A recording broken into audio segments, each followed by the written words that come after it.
자, 로마서 9장, 10장, 11장은 이스라엘에 대한 문맥입니다. 이 세 장은 이스라엘 국가와 이스라엘 백성에 대한 하나님의 약속을 분명하게 드러내고 있어요. 성경에 따르면 선택은 신약 성경에서 말씀하시는 복음하고는 아무런 관계가 없습니다. 선택은 국가적인 정체성하고 관련이 있는 것이에요. 선택과 복음은 서로 무관합니다. 그래서 유대인들은 복음이 전파되는 곳마다 가서 복음을 방해했습니다. 그래서 성경이 뭐라 합니까? 유대 민족이 복음에 관해서는 원수라고 합니다. 동시에 선택에 관해서는 사랑받는 자들일 수도 있어요.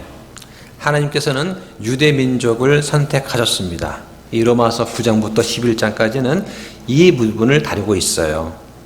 하나님께서는 유대인들의 행위 때문에 그들을 선택하신 것이 아니라 하나님 자신의 뜻에 따라서 유대인들을 선택하셨습니다. 그런데 유대인은 어떻습니까? 자신들이 민족적으로 선택받았다 하면서 개인적으로 복음을 믿고 구원받지 않아도 된다 이렇게 생각합니다. 그것은 아니라는 거죠.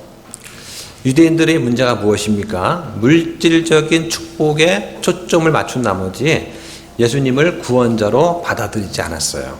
심지어 예수님의 12 제자들도 주님께서 승천하시기 직전까지 물리적으로 이 이스라엘 땅에 왕국이 세워지는 이런 것에만 관심이 있었습니다. 베드로는 예수님하고 3년 반을 같이 있었지만 예수님께서 십자가에 다섯개 돌아가시겠다고 말씀을 하시니까 그걸 이해를 못했어요. 심지어는 십자가를 지지 말라고 만류까지 했습니다. 그럼 베드로가 왜 예수님께서 십자가를 지면 안 됩니다 라고 했을까요? 이 땅에 왕국을 세워야 한다고 생각했기 때문입니다.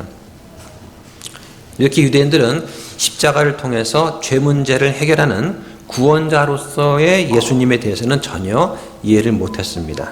이것이 바로 성경에서 유대인들이 복음에 걸려 넘어졌다고 하는 부분입니다. 왜 넘어졌냐? 유대인들한테는 언약이 있고 거룩한 도시와 성전과 제단과 모세의 율법과 제사장이 있었습니다. 따라서 유대인들은 자기들은 구원자가 따로 필요하지 않다라고 생각을 했어요. 유대인들은 자신들이 혼의 구원을 위해서는 반드시 구원자가 필요하다는 그 사실을 이해를 못한 겁니다.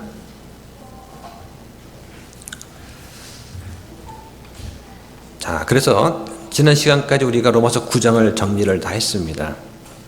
하나님의 이런 주권적인 선택에 의해서 이스라엘 민족이 선택을 받았어요. 누구나 개인적으로는 자신의 의지를 가지고서 하나님을 믿거나 또는 하나님을 부인할 수 있습니다. 하지만 민족적으로는 하나님께서 이스라엘을 선택하셨어요.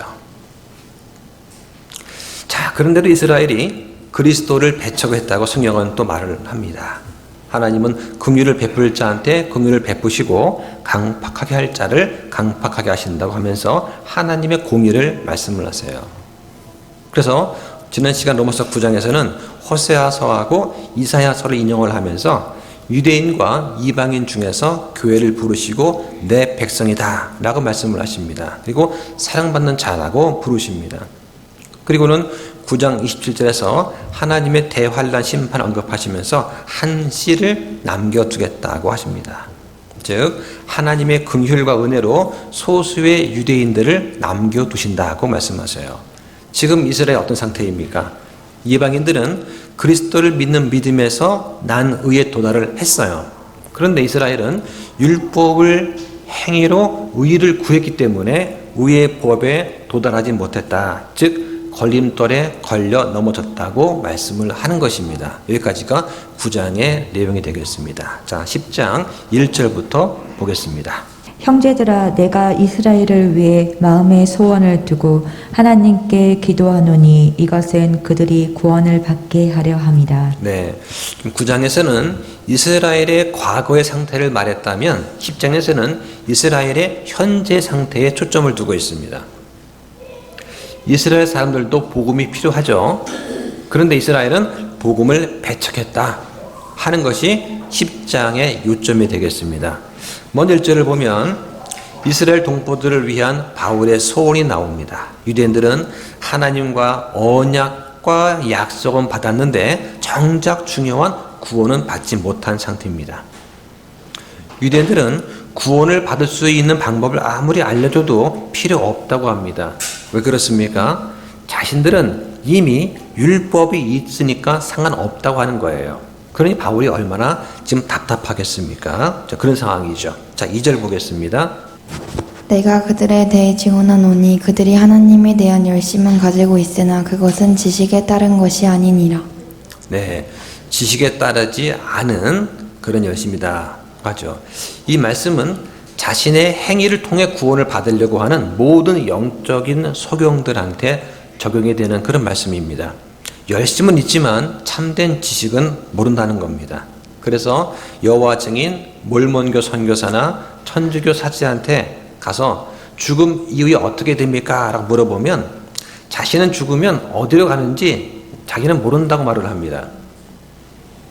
전 세계에서 종교적 열심이 가장 강한 민족은 이스라엘 민족과 알라를 섬기는 자들입니다. 그들한테 종교는 곧 생활이죠. 그들 삶 전체가 종교입니다. 그걸 영적으로 적용하면 오늘날도 똑같습니다. 많은 예배에 참여하고 열심히 봉사하고 열심히 살면 된다고 생각하는 거죠. 하나님께서는 내가 그렇게 열심히 했기 때문에 우리를 구원하시는 게 아닙니다. 예수 그리스도를 믿었기 때문에 구원하시는 거죠. 그래서 내 방식으로 하나님께 나아가면 안 됩니다. 그거는 가인의 방식이에요.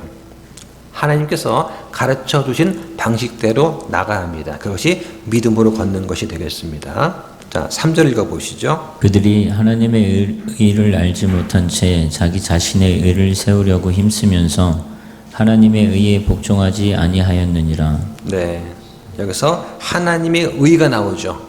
하나님의 의가 무엇입니까? 하나님의 구원하시는 방법을 말하는 거예요. 이게 무엇입니까? 그리스도의 대속을 말하는 것입니다. 그래서 하나님의 의를 알지 못한 채 자기 자신의 의를 세우려고 힘쓰면서 라고 했습니다. 여기서 알지 못한 자들이 누구입니까? 바로 구원받지 못한 사람들을 말하는 거죠.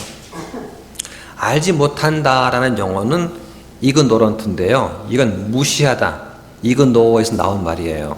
그러니까 알지 못한다는 말은 무시한다는 말을 갖고 나오는 거죠. 유대인들은 구원자를 원하지 않았고 구원자에 대해서 무시하기로 결정했기 때문에 구원자에 대해서 무지해졌습니다. 사람이 자신의 의를 내세우는 이유는 하나님의 의를 알지 못하고 하나님의 의에 복종하지 않기 때문이죠.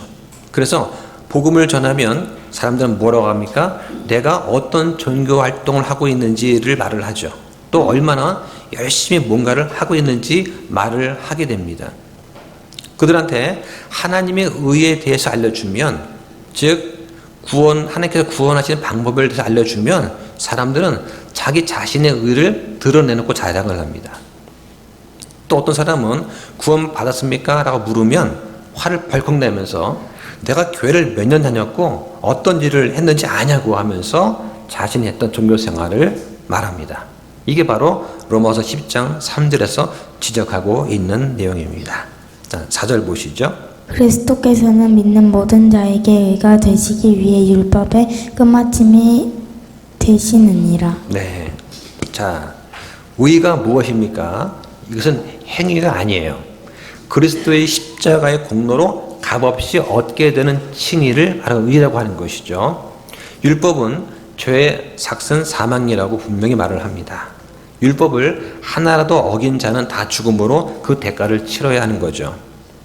내가 죽음으로 내 죄에 대한 대가를 치르지 않으려면 누군가 이 대가를 대신해서 치러야 됩니다.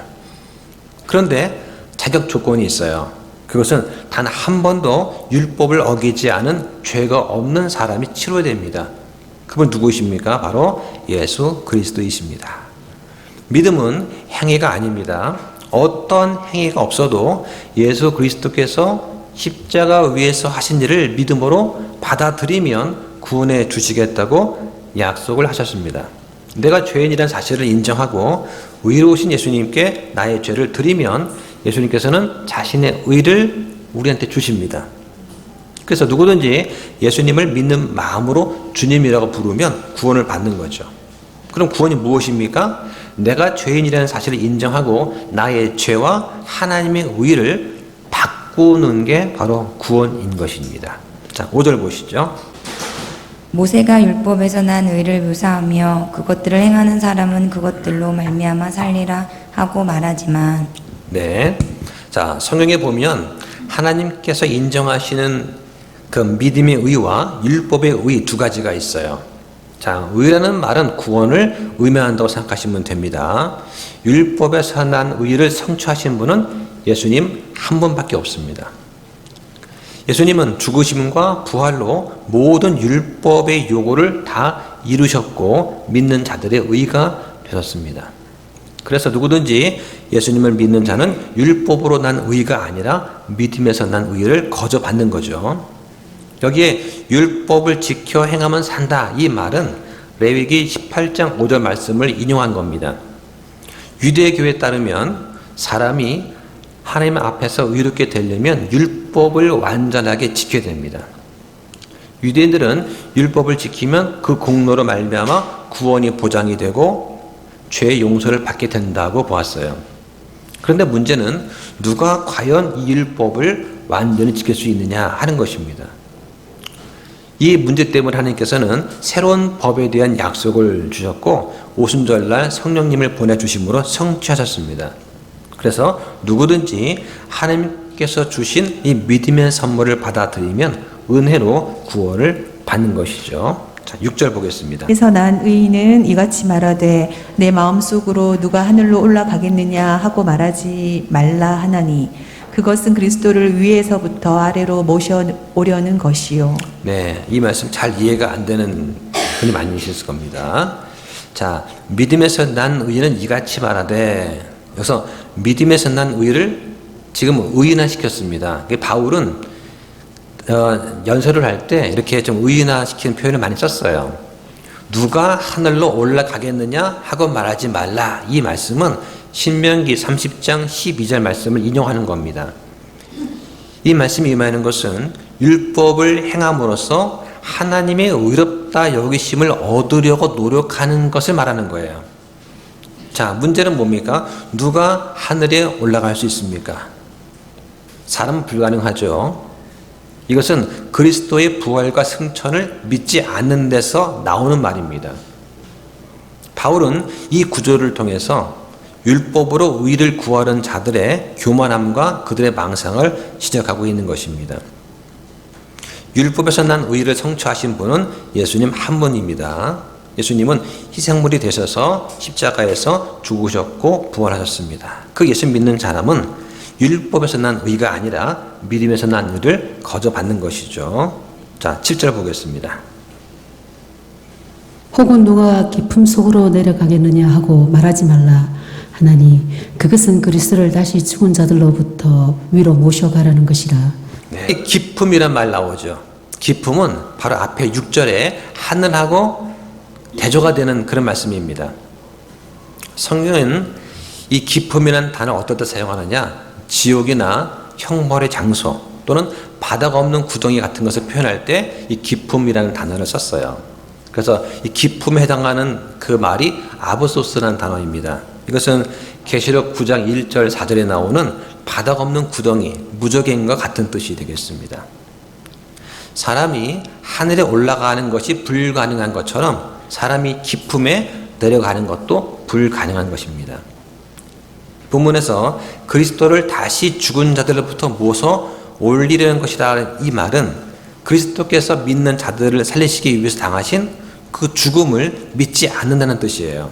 그리고는 행위로 의롭게 되려는 노력을 말할 때 쓰는 것입니다. 또 모셔 올리다. 이 말은 주로 부활을 언급할 때 쓰는 말이에요. 예수님께서 이스라엘 사람들의 메시아로서 오신 그 분을 믿지 않는 이 사람들이 예수님께서 부활하신 사실도 받아들이지 않았습니다.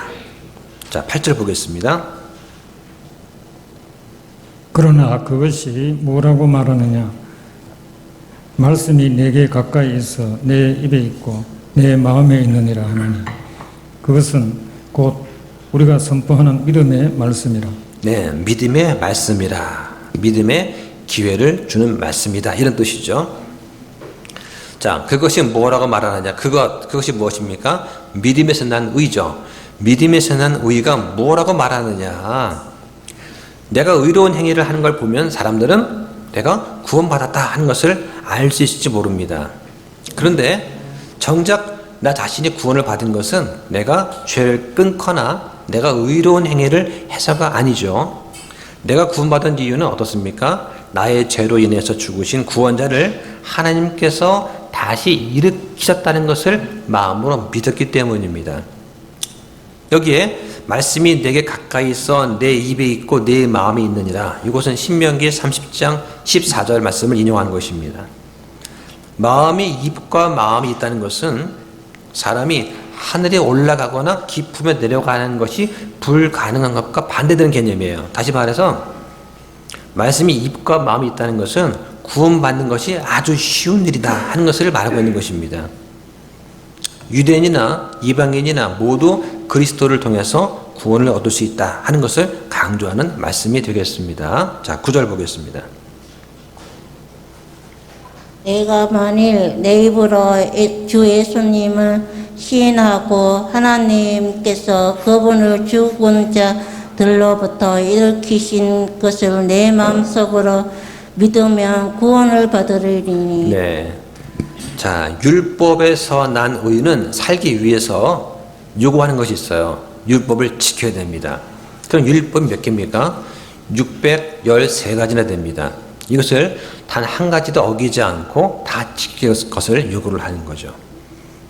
그런데 믿음에서 난 의는 이런 노력을 요구하지 않습니다. 다만 우리를 사랑하신 예수님께서 하나님의 뜻에 순종하시면서 우리를 위해서 해주신 일, 그 일을 믿고 감사함으로 받으면 되는 거예요.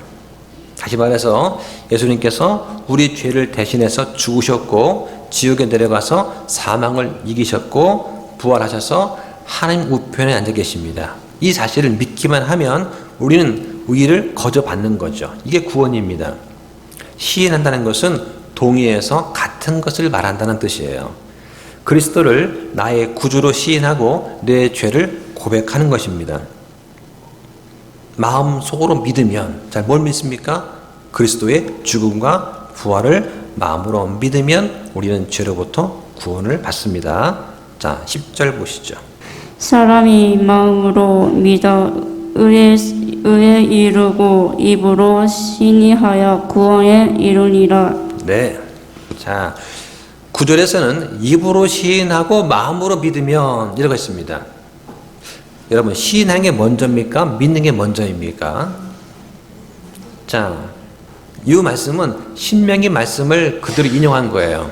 근데 10절에 보면은 순서가 바르게 되어 있습니다. 마음으로 믿고 의에 이르고 입으로 시인해서 구원이 이른다 라고 이제 순서가 바르게 되었습니다. 여기서 의에 이르고 구원이 이른다는 말, 이 부분을 잘 한번 살펴보시기 바랍니다. 의에 이른다는 것은 우리가 마음으로 믿을 때 하나님께서 다 아신다는 그런 얘기예요.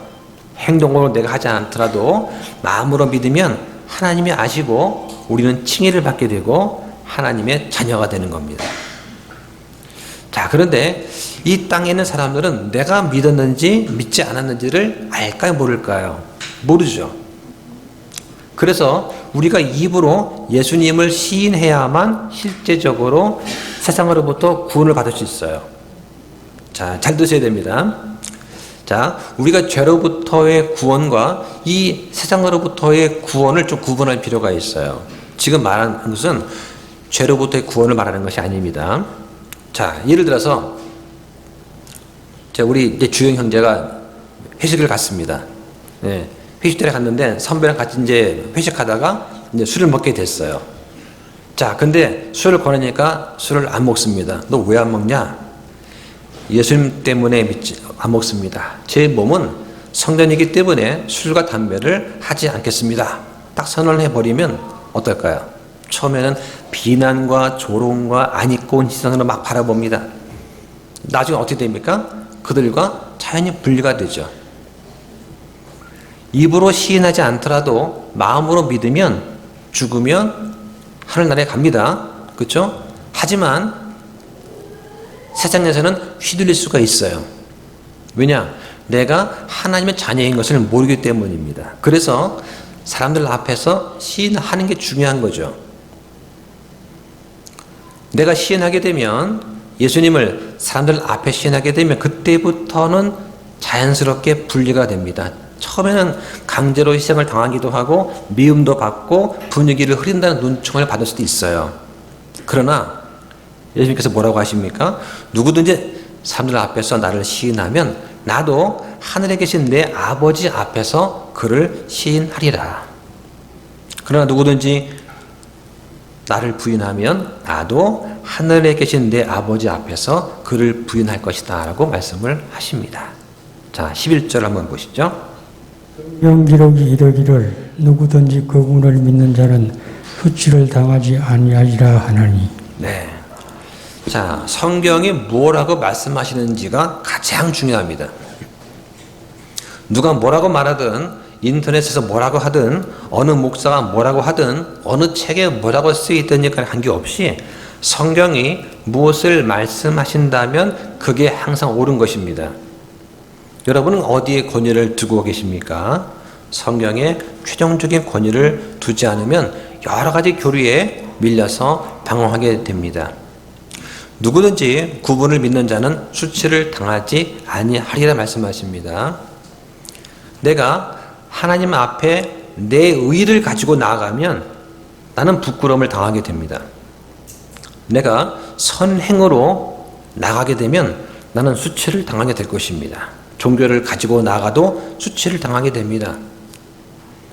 그러나 예수님께서 내 죄로 인해 죽으시고 묻히시고 죽은 자들 가운데서 일어나신 그 사실과 오직 예수님만을 통해서만 구원받을 수 있다는 그 사실을 믿고 나아가면 결코 수치를 당하지 않게 될 것입니다. 자, 12절 보시죠.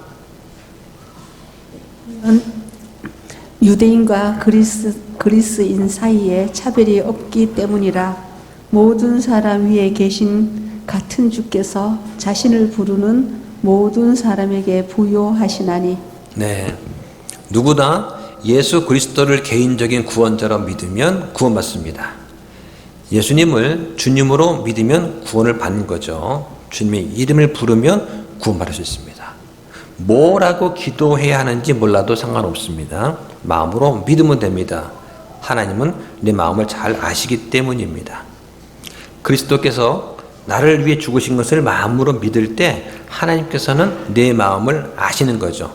내가 믿는 순간 하나님께서는 내 마음을 아십니다. 절차나 형식이 중요한 것이 아니고 마음으로 믿고 입으로 시인하면 됩니다. 13절입니다. 누구든지 주의 이름을 부르는 자는 구원을 받으리라. 네, 자, 이 말씀 모르는 분 아마 안 계실 겁니다. 누구든지 주의 이름을 부르는 자는, 이 부른다는 것이 무엇인 뜻이죠? 부른다, 믿고 고백하는 거예요. 이게 부르는 겁니다. 구원은 아주 단순합니다. 주의 이름을 부른다는 그 말, 주를 믿고 내 구주로 고백하는 것. 그럼 누구든지 구원받을 수 있어요. 그런데 문제가 무엇입니까? 이 구원이 너무나 단순해서 사람들은 믿으려고 하지 않는 거예요. 단순한 것은 문제가 될 수 없습니다. 문제는 단순한 복음을 믿지 않는 인간의 마음이 있는 거죠. 머리가 좋지 않아도 구원받을 수 있습니다. 예수님께서는 십자가 위에서 죽으셨고 사흘 안에 죽은 자들로부터 다시 일어나셨습니다. 이걸 믿으면 하늘나라에 갈 수 있는 거예요. 안 믿으면 지옥에 갑니다. 이것은 누구나 이해할 수 있는 것이죠. 다만 믿지 않는 사람들이 있을 뿐입니다. 자, 그런데 문제가 또 있습니다. 뭐냐면 구원받은 사람들, 즉 우리도 우리 자신의 의의를 내세우려고 한다는 것입니다. 우리가 갖고 있는 가장 큰 문제가 무엇입니까? 예수님이 받으셔야 될 영광과 높임을 사람이 가로채는 것이 문제인 거죠. 다른 사람을 예수님께로 인도하면서 자신도 영광을 받고 싶어 한다는 것이 문제입니다. 아, 내가 몇 명을 전도했고, 아, 이 사람 내가 전도한 사람이야. 다니면서 아, 이 사람 내가 데려온 사람이야. 이걸 강조한다는 것은 어리석은 것입니다. 또한 구원받은 증거하고 구원 자체를 혼동하면 안 됩니다. 교회 다닌다는 것은 내가 구원받은 증거 중 하나일 뿐이지 그것이 구원이 아닙니다. 내가 침례를 받아도 내가 구원받은 증거들 중 하나일 뿐이지 그 자체가 구원이 아니에요. 내가 말씀에 관심을 갖게 되었습니다. 말씀 많이 있습니다 한 것도 구원받은 증거 중 하나이지 그 자체가 구원은 아니라는 거죠. 누가 구원받았는지 안 받았는지 확인하는 게 그렇게 중요하겠습니까?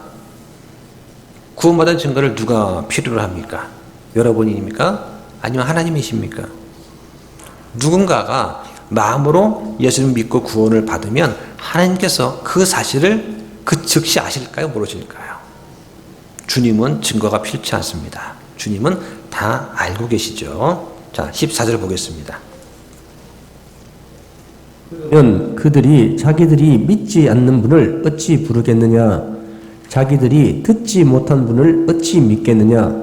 선포자가 없이 어찌 듣겠느냐? 이 구절은 구원받은 사람들이 무엇을 해야 하는지를 잘 보여주는 말씀입니다. 우리가 무엇을 해야 됩니까? 복음을 전해야 됩니다. 복음을 듣는 사람이 어떤 반응을 보이느냐는 것은 그 사람 문제예요.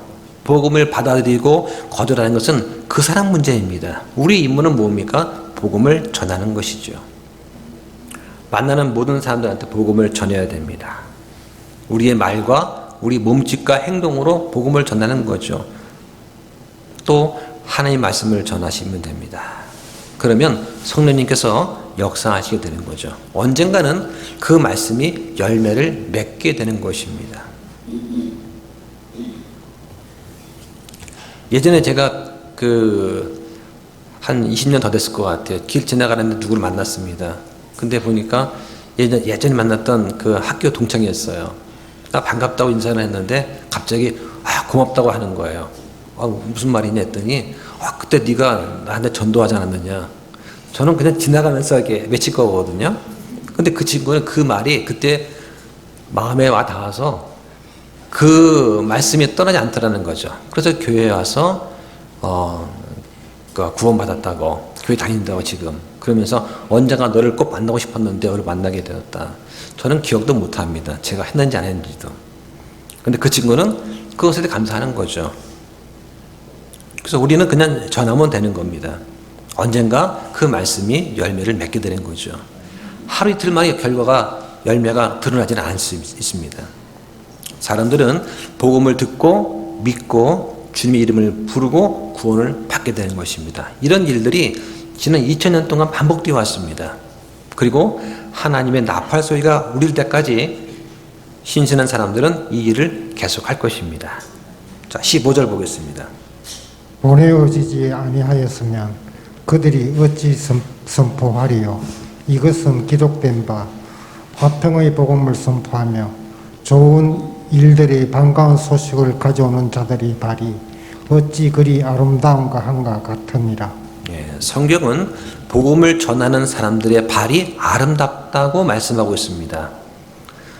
성경이 말씀하시는 이 아름다움과 세상이 말하는 아름다움 사이에는 큰 차이가 있습니다.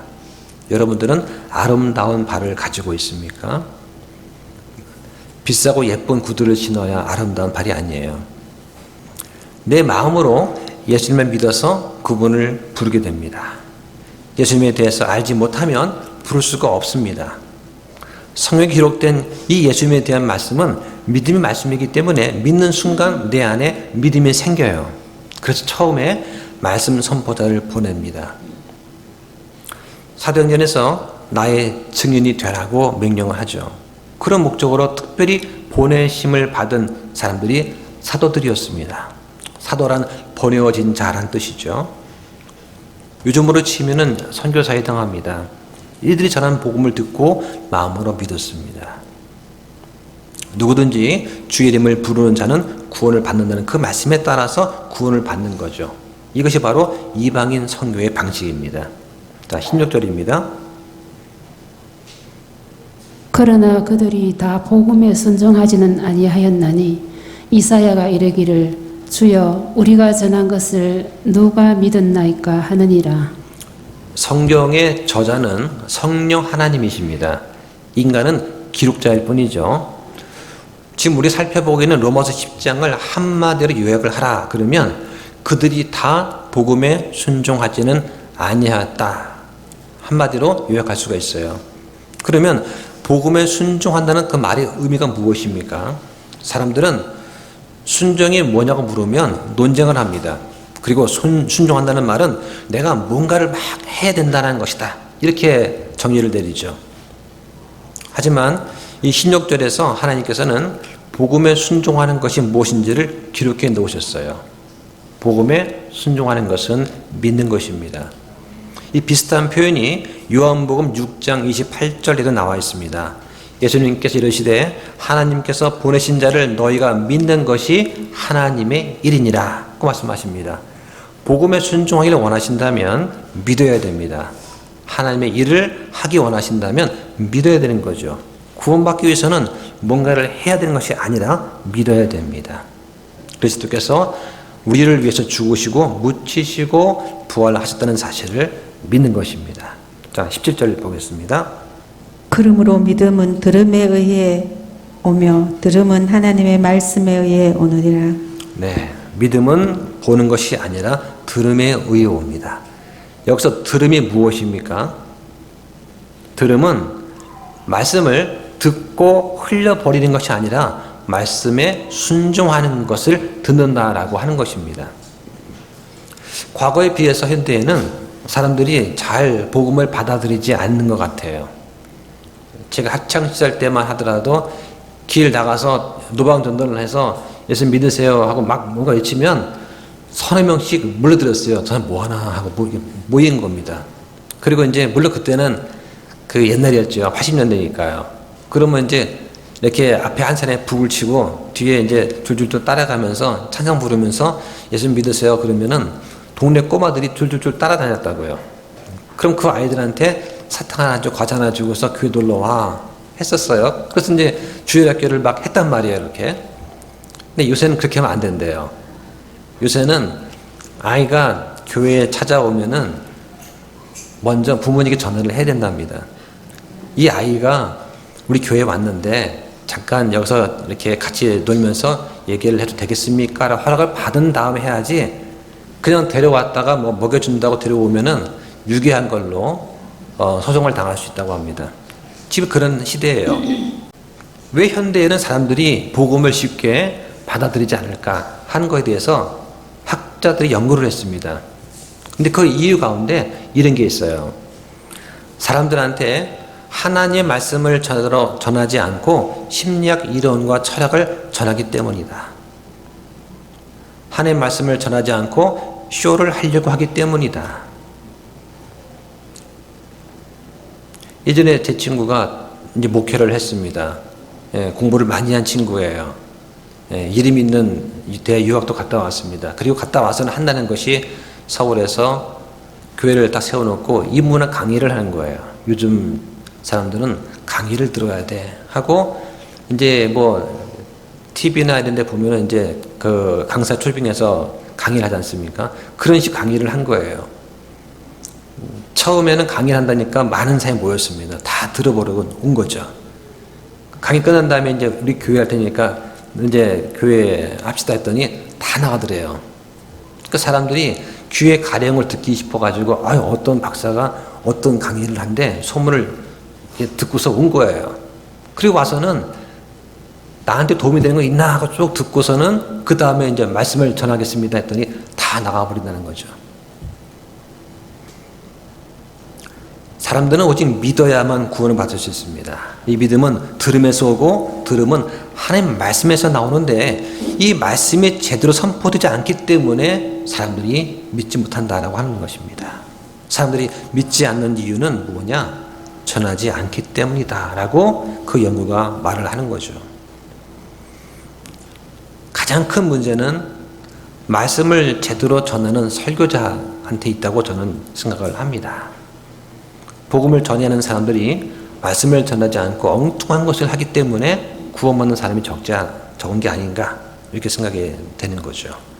자, 18절 보겠습니다. 그러나 내가 말하노니 그들이 듣지 못하였느냐? 아니라 참으로 들었나니 그들의 소리가 온 땅에 퍼졌고 그들의 말들이 세상 끝까지 나갔느니라. 네. 구원받지 않은 사람들은 멍청해서 구원받지 못한 게 아니라 무지해서 구원받지 못한 것입니다. 그들이 복음에 무지한 이유는 복음을 무시했기 때문입니다. 성경에 보면 하나님께서 두 가지 방식으로 말씀하십니다. 하나는 일반 계시가 있어요.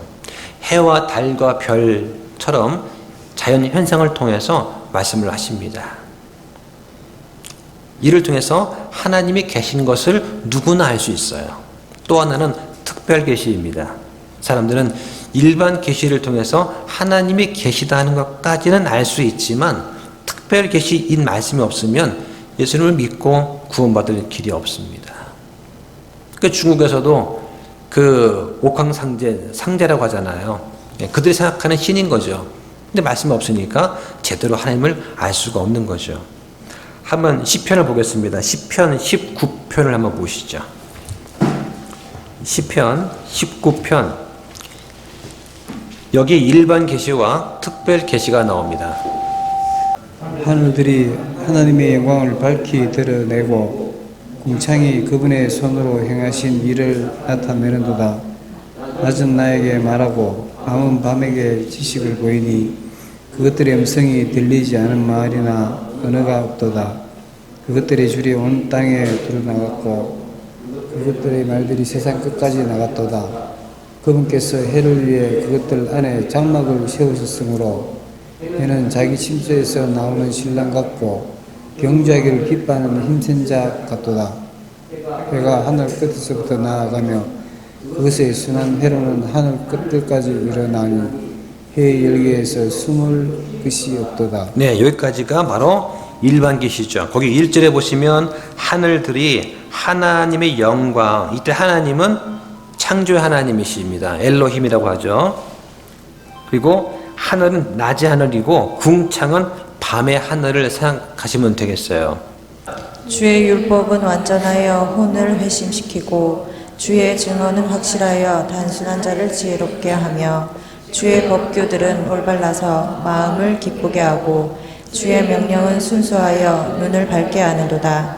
주의 두려움은 깨끗하여 영원토록 지속되고 주의 판단들은 진실하고 전적으로 의로우니 그것들은 금보다 참으로 많은 정금보다 더 사모해야 할 것들이며 또한 꿀과 벌집보다 더 달도다.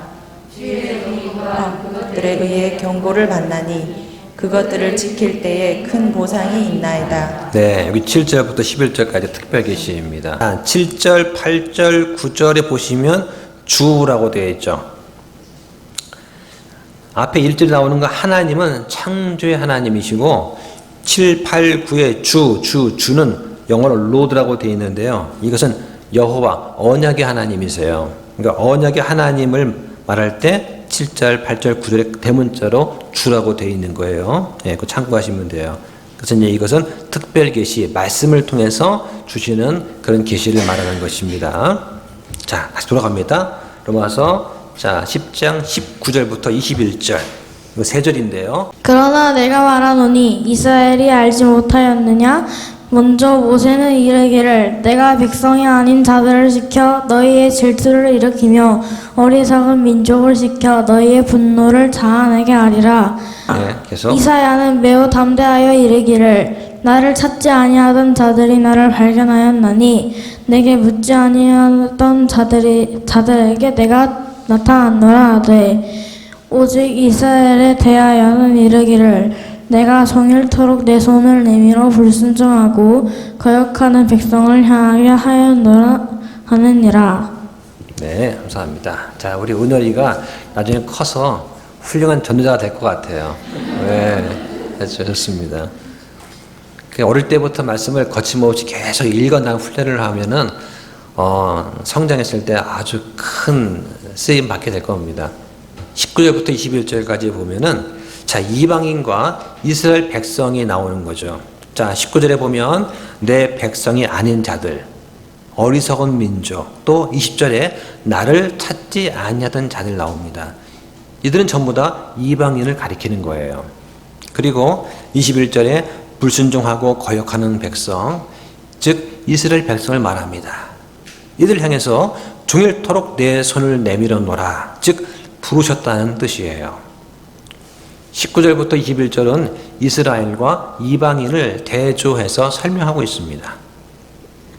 이스라엘은 하나님의 백성이지만 결국은 하나님 말씀을 알아듣지 못하고 거부했어요. 결과 기회가 이방인한테 돌아갔습니다. 사실 이것은 유대인들의 질투를 불러일으키려고 하는 하나님의 전략이었던 거죠. 당시 유대인들은 이방인들을 개 취급을 했어요. 그런데 이 개 취급을 한 이방인들이 하나님 축복을 받아서 놀랍게 변화되고 은혜를 누리는 모습을 보고 나서 이스라엘이 회개의 마음을 품게 하시려는 것이 하나님의 목적이었습니다. 사도행전 2장을 보면 예루살렘에 복음이 전해집니다. 그런데 3장에 보면은 이 복음을 전하는 사람들과 믿는 사람들을 핍박하는 자들이 생겨요. 누구입니까? 바로 유대인입니다. 복음을 전하는 사람들을 핍박했다는 그 말은 복음에 대해서 그들이 들었다는 것을 의미하는 거죠. 또 사도행전 4장에 보면은 다시 복음이 예루살렘에 선포가 됩니다. 그런데 또 누가 와서 이 복음 전도자들과 믿는 사람들 핍박을 합니다. 누굴까요? 역시 또 유대인입니다. 그들이 이 복음 전도자와 믿는 사람을 핍박을 한 것은 뭐냐? 복음이 무엇인지 그들이 들어서 안다는 그런 얘기죠. 사울도 교회를 핍박했습니다. 유대인인 그가 왜 교회를 핍박했을까요? 교회가 복음을 전하기 때문입니다. 사울은 복음이 무엇인지 알고 있었어요. 그래서 그 복음을 전하지 못하게 하려고 교회를 핍박했던 것입니다. 그 이후에 스데반이 등장합니다. 이스라엘 백성의 리더들 사이에서 복음을 전하다가 돌에 맞아서 순교했어요. 그 돌에 맞아 죽은 이유가 무엇입니까? 복음을 전했기 때문입니다. 성경 읽다 보면은 그리스도의 고난이라고 하는 게 있어요. 그 고난이 어떤 거냐? 돌에 맞아 죽는 정도의 고난을 말하는 거예요. 유대인들은 복음을 들었습니다. 그 복음이 무엇을 의미하는지 알고 있었어요. 믿진 않았지만. 결과 핍박을 통해서 교회가 흩어지게 되었습니다만 여전히 복음이 전해졌고 그 결과 이방인들이 복음을 듣고 믿어서 구원을 받게 되었습니다. 그 와중 계속해서 유대인들은 믿는 이방인들을 핍박을 했어요. 데살로니가와 갈라디아, 로마에서 끊임없이 핍박을 했습니다. 오늘 로마서 10장에 무슨 말씀하고 있습니까? 이 유대인들의 문제가 뭐냐? 그들의 무지가 아닌 불신이었다는 것이죠. 유대인들의 문제는 복음이 무엇인지 알지 못한 게 아니었습니다. 뭔지 알면서도 거부했던 그들의 불신, 이것이 바로 유대인들의 죄였어요. 사도 바울이 지금 간구하는 것이 무엇입니까?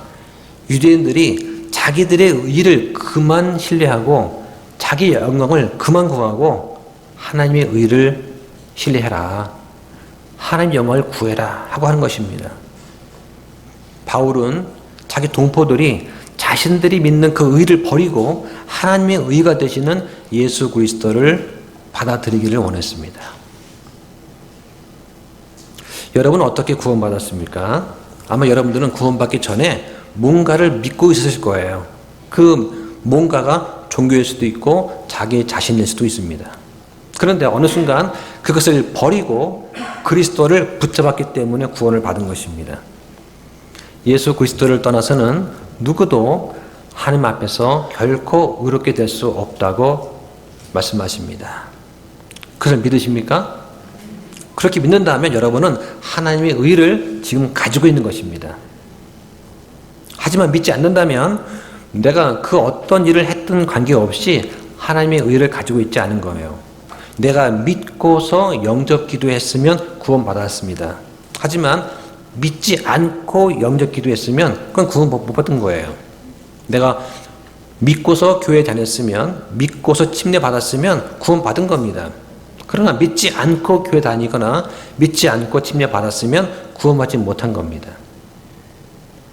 예수님께서는 우리를 이 땅에 보내셨습니다. 우리가 전하지 않는다면 세상은 복음을 들을 수가 없습니다. 우리가 그 명령에 순종해서 복음을 전했으면 우리는 성공한 인생입니다. 그 복음을 듣고 사람이 믿고 구원을 받았으면 우리의 성공에 축복이 더해진 그런 삶이죠. 우리의 마음속에 기쁨이 더해지고 그 결과 주께서 더 크게 기뻐하실 것입니다. 기도 마치겠습니다.